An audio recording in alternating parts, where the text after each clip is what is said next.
नमस्कार दर्शकों, धार्मिक चमत्कार में आप सभी का स्वागत है। आज हम आप सभी को गुरु की आज्ञा की कहानी सुनाने वाले हैं। एक शिष्य था समर्थ गुरु रामदास जी का, जो भिक्षा लेने के लिए गांव में गया और घर घर भिक्षा की मांग करने लगा। समर्थ गुरु की जय, भिक्षाम देहि, समर्थ गुरु की जय, भिक्षाम देहि। भीतर से जोर से दरवाजा खुला और एक बड़ी बड़ी दाढ़ी वाला तांत्रिक बाहर निकला और चिल्लाते हुए बोला, मेरे दरवाजे पर आकर किसी और का गुणगान करते हो? कौन है ये समर्थ? शिष्य ने गर्व से कहा, मेरे गुरु हैं समर्थ रामदास जी, जो सर्व समर्थ हैं।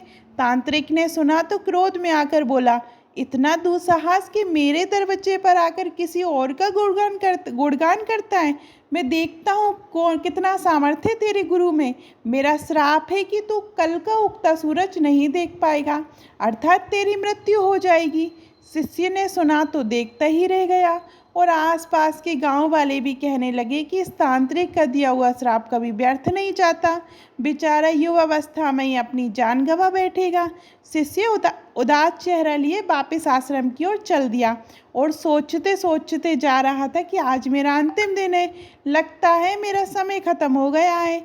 आश्रम में जैसे ही पहुंचा, गुरु सामर्थ्य रामदास जी हंसते हुए बोले, ले आया भिक्षा? बेचारा शिष्य क्या बोले। गुरुदेव फिर हंसते हुए बोले कि भिक्षा ले आया? शिष्य बोला, जी गुरुदेव, भिक्षा में अपनी मौत ले आया। और सारी घटना गुरुदेव को सुना दी। फिर एक कोने में चुपचाप बैठ गया। गुरुदेव बोले, अच्छा चल भोजन कर ले। शिष्य बोला, गुरुदेव आप भोजन करने की बात कर रहे हैं और यहाँ मेरे प्राण सूख रहे हैं। भोजन तो दूर, एक दाना भी मुँह में नहीं जा पाएगा। गुरुदेव बोले, अभी तो पूरी रात बाकी है बेटा, अभी से चिंता क्यों कर रहा है? चल ठीक है, जैसी तुम्हारी इच्छा। और ये कहकर गुरुदेव भोजन करने चले गए। फिर सोने की बारी आई, तब गुरुदेव शिष्य को बुलाकर बोले, हमारे चरण दबा दे। शिष्य मायूस होकर बोला, जी गुरुदेव, जो कुछ क्षण बचाए जीवन के उस क्षण में आपकी सेवा करके ही प्राण त्याग करूं, यही अच्छा होगा। और फिर गुरुदेव के चरण दबाने की सेवा शुरू की। गुरुदेव बोले, चाहे जो भी हो जाए, चरण छोड़कर मत जाना कहीं। मतलब मेरे जो पैर दबा रहे हो, मेरे चरण दबा रहे हो, ये छोड़कर कहीं मत जाना। शिष्य जी गुरुदेव, कहीं नहीं जाऊंगा। गुरुदेव अपने शब्दों को इसी तरीके से 3 बार दोहराए कि कुछ भी हो जाए मेरे चरण छोड़कर मत जाना। ये कहकर गुरुदेव सो गए। शिष्य पूरी भावना से चरण दबाने लगा। रात्रि का पहला पहर बीतने को था। अब तांत्रिक अपने श्राप को पूरा करने के लिए एक देवी को भेजा, जिसके हाथ में सोने, चांदी, हीरे, मोती से भरी टोकरी थी। शिष्य चरण दबा रहा था, तभी दरवाजे पर वो देवी प्रकट हुई और कहने लगी कि इधर आओ और ये सोने चांदी से भरी टोकरी ले लो। शिष्य भी बोला, जी मुझे लेने में कोई परेशानी नहीं है, लेकिन क्षमा करें, मैं वहाँ पर आकर नहीं ले सकता हूँ। अगर आपको देना है तो आप यहीं पर आकर दे दीजिए। वो देवी सुनी तो कहने लगी कि नहीं नहीं, तुम्हें यहाँ आना होगा, देखो कितना सारा धन है। शिष्य बोला, नहीं, अगर देना है तो यहीं आ जाइए। शिष्य उठकर नहीं गया और इस तरह तांत्रिक का पहला पासा असफल हो गया। शिष्य समर्थ गुरु रामदास जी के चरण दबाने की सेवा करता रहा। जब रात्रि का दूसरा पहर बीता तो तांत्रिक ने इस बार उस शिष्य की माँ का रूप बनाकर भेजा काल को। शिष्य गुरु के चरण दबा रहा था, तभी दरवाजे पर आवाज आई, बेटा तुम कैसे हो? शिष्य ने अपनी माँ को देखा तो सोचने लगा कि अच्छा हुआ जो माँ के दर्शन हो गए मरने से पहले। काल जो माँ का रूप धारण करके आई थी, बोली, आओ बेटा गले से लग जाओ, बहुत दिन हो गए तुमसे मिले। शिष्य बोला, क्षमा करना माँ, लेकिन मैं वहाँ नहीं आ सकता क्योंकि अभी गुरु चरण की सेवा कर रहा हूँ। मुझे भी आपसे गले लगना, इसलिए आप ही यहाँ आ जाओ।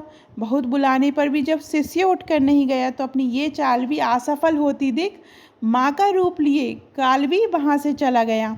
अब रात्रि का तीसरा पहर बीता तो इस बार तांत्रिक ने यमदूत रूप वाला राक्षस भेजा।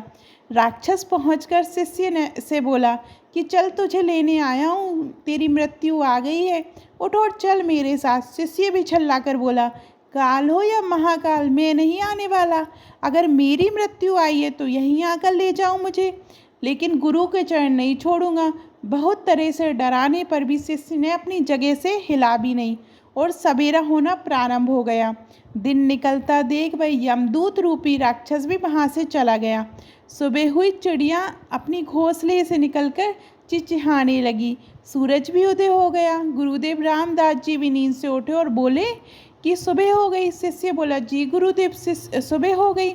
गुरुदेव बोले, अरे तुम्हारी तो मृत्यु होने वाली थी ना, तुमने ही तो कहा था कि तांत्रिक का श्राप कभी व्यर्थ नहीं जाता, लेकिन तुम तो जीवित हो। शिष्य भी सोचते हुए बोला, जी गुरुदेव, लग तो रहा है कि मैं जीवित ही हूँ। फिर रात की सारी घटनाओं को याद किया तो उसे समझ में आया कि गुरुदेव ने क्यों कहा था कि चाहे जो भी हो जाए मेरे चरण मत छोड़ना। शिष्य गुरुदेव के चरण पकड़कर खूब रोने लगा और बार बार यही कह रहा था, जिसके सिर पर आप जैसे गुरु का हाथ हो उसका काल भी कुछ नहीं कर सकता। गुरु की आज्ञा पर जो शिष्य चलता है उससे तो स्वयं मौत भी आने से एक बार नहीं अनेक बार सोचती है। स्वयं भगवान श्री कृष्ण गुरु की आज्ञा सिर पर ले चले, स्वयं प्रभु राम गुरु की आज्ञा पर चले। पूर्ण सद्गुरु में ही सामर्थ्य है कि वो प्रकृति के नियम को बदल सकते हैं, जो ईश्वर भी नहीं बदल सकते, क्योंकि ईश्वर भी प्रकृति के नियम से बंधे होते हैं, लेकिन पूर्ण सद्गुरु नहीं। आपको गुरु की आज्ञा की कहानी कैसी लगी कमेंट में ज़रूर बताइएगा। और अभी तक आपने हमारे चैनल धार्मिक चमत्कार को सब्सक्राइब नहीं किया तो सब्सक्राइब करिएगा। धन्यवाद।